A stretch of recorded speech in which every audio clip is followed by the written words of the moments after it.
Sekarang sekarang sabun sabun marapidanya sampai pulau roti mantai man kita mantalakan kita mantalakan pengalaman kita kita jadi pada selamat kita dan juru selamat dunia. Jangan katakan bahwa itu bukan Tuhan, yang katakan pula bahwa itu selamat.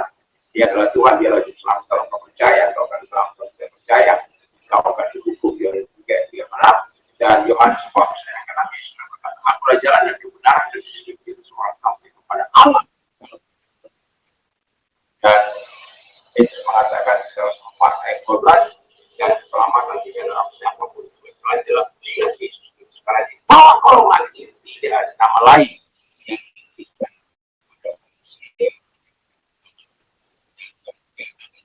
itu besar kasih Allah akan dunia ini sehingga dia mengaruniakan anaknya yang tunggal supaya setiap orang yang percaya kepada tidak binasa melainkan beroleh hidup yang kekal. Dengan hati percaya kalau dibenarkan dengan mulut mengaku engkau diselamatkan. Kiranya Tuhan Yesus memberkati kita di malam hari ini sebelum kita istirahat. Izinkan telinga kita untuk mendengarkan firman Allah. Mari kita berdoa. Terima kasih Bapa di surga. Telah kekuatan Tuhan, kekuatan Tuhan, kekuatan Roh Kudus, kekuatan Roh Kudus, Imam menyertai kami. Itu dimanapun kami, saat apapun kami. Dalam nama Yesus Kristus. Amin. Saya akan membacakan Matius 6 ayat 33, tetapi cara kamu belajar Allah dan kebenarannya, maka semua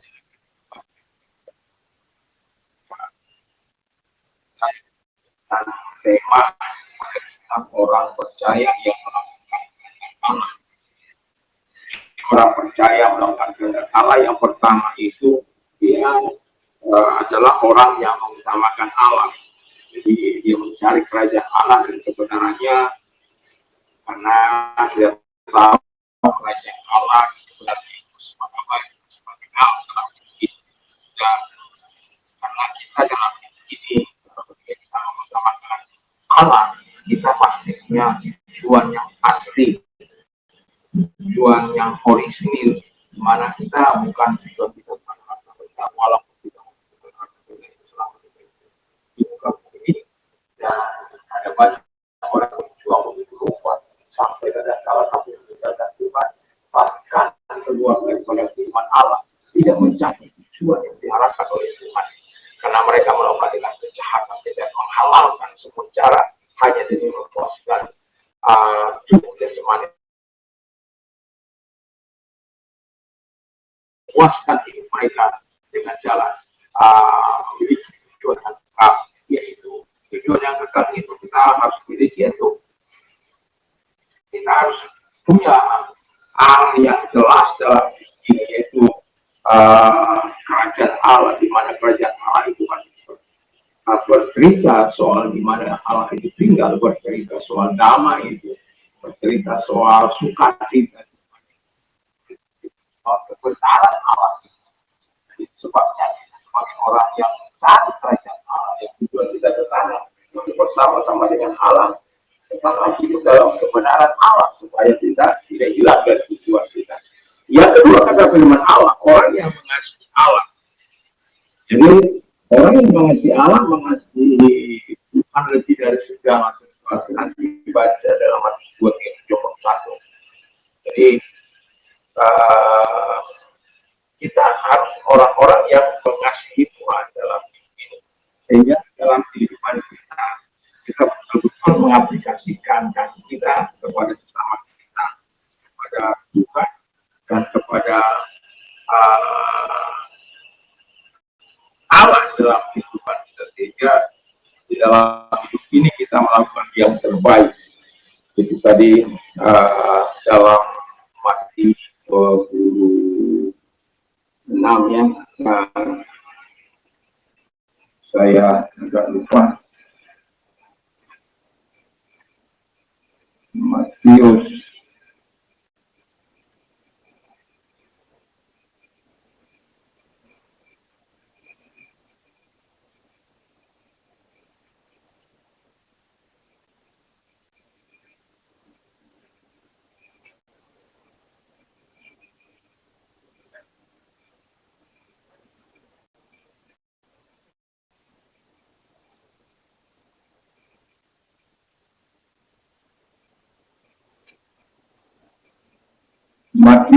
32 ya, ayat 34 sampai dengan 41, sorry. Jadi agak apa? Jadi di situ kan kita tahu bahwa bagaimana kita mengasihi Allah, bagaimana kita mengasihi sesama kita. Ya. Jadi ayatnya saya kurang ingat. Jadi Matius 22 kadang-kala sudah dituliskan, tetapi ayat Tuhan dalam Indonesia. Ya, jadi sudah melihat bagaimana contoh Abraham yang rela mengorbankan anaknya. Dan Tuhan menggantikan dengan domba yang dilakukan di masyarakat lain. Bagaimana dia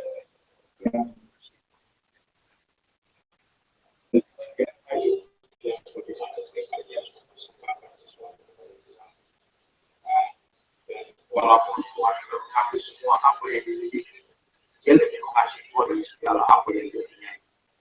Bahkan istrinya mengajukan mati dan apakah sudah lebih kan. Nah, tetapi apakah kita menerima yang baik, menerima yang baik dari Tuhan? Kalau terjadi hal yang buruk, apakah kita masih sanggup menerima sesuatu mengasihi Tuhan dengan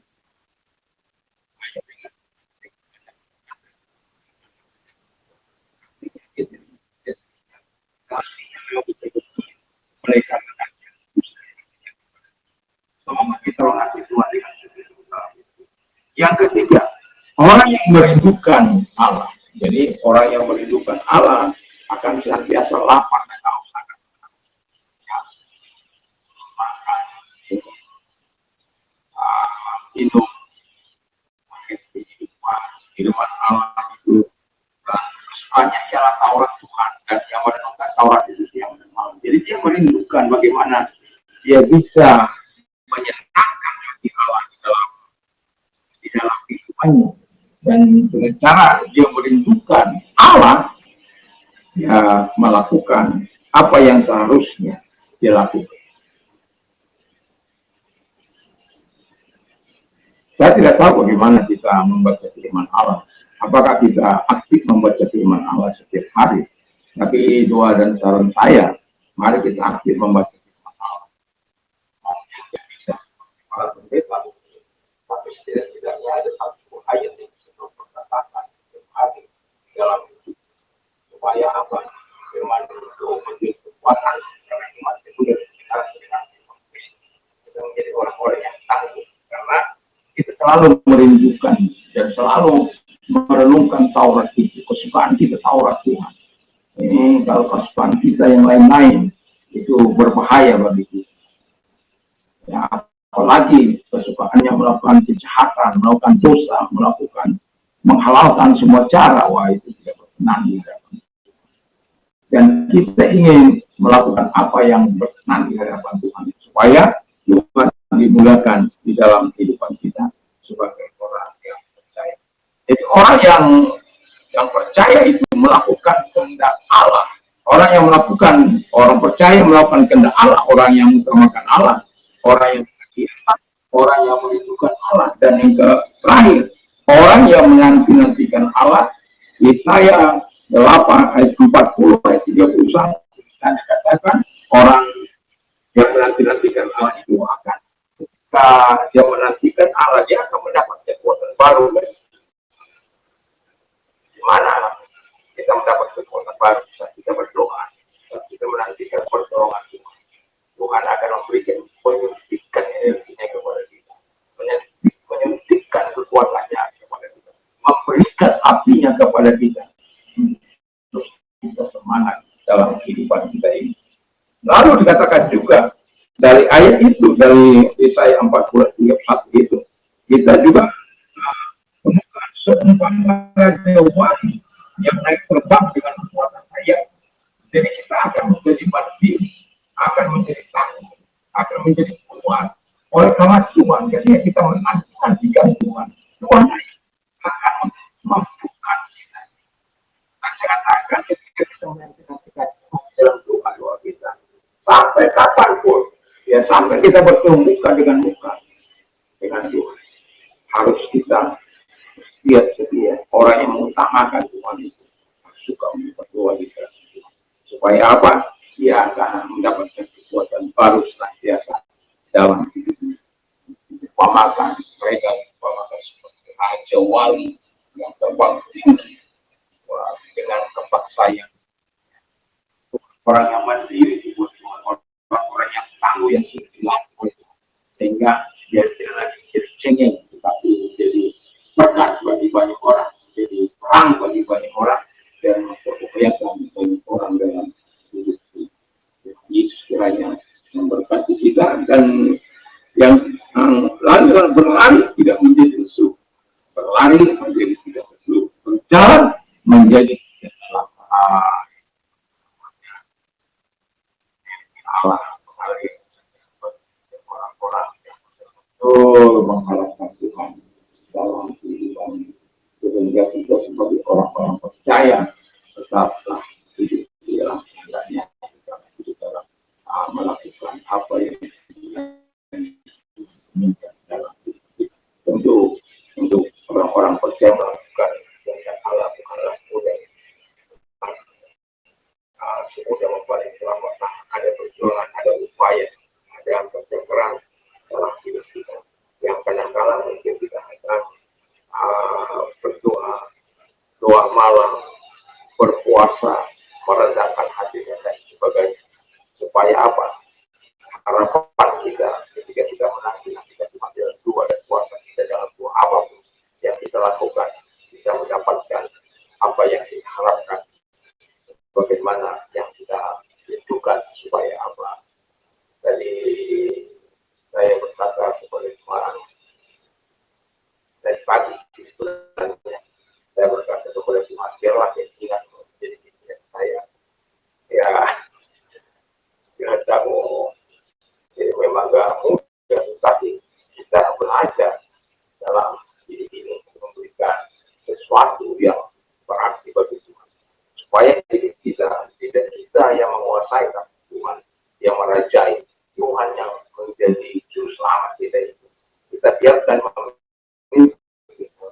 memproses kehidupan kita, untuk kita memberikan hal yang terbaik bagi Tuhan. Semoga Tuhan Yesus akan terus menyatakan kebaikan dan kemurahannya, dan biarlah kita orang-orang percaya yang melakukan kehendak Allah di dalam kehidupan ini dengan cara mengutamakan Allah, mengasihi Allah, merindukan Allah, dan menanti-nantikan Allah sepanjang umur hidup kita.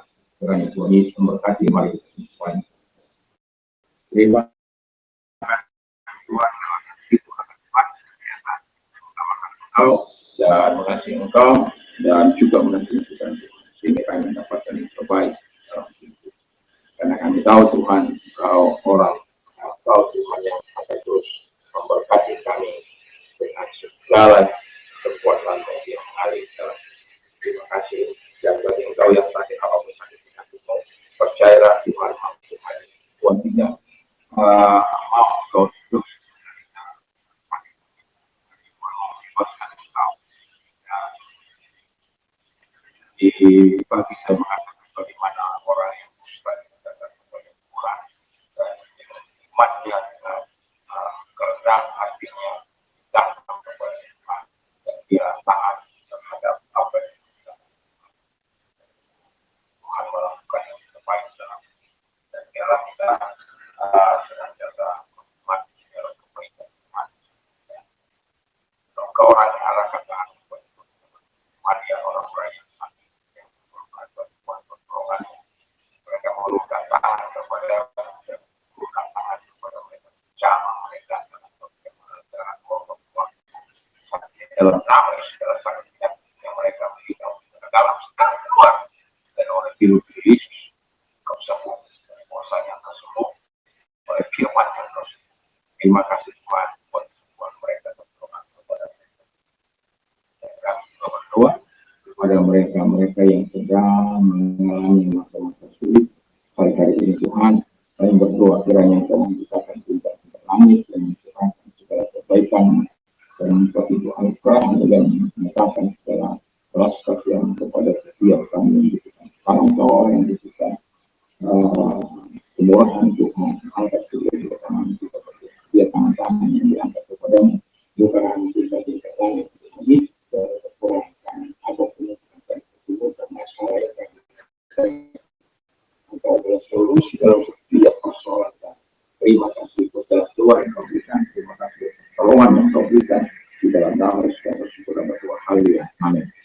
bersama Tuhan. Kalau kita mau beristirahat malam ini, jangan lupa berdoa, baca di malam, memperkatakan Tuhan Allah, sehingga kita menikmati hidupnya Tuhan bersama. Dia kita menikmati yang terbaik. Tuhan Yesus memberkati kita. Mantap, mantap.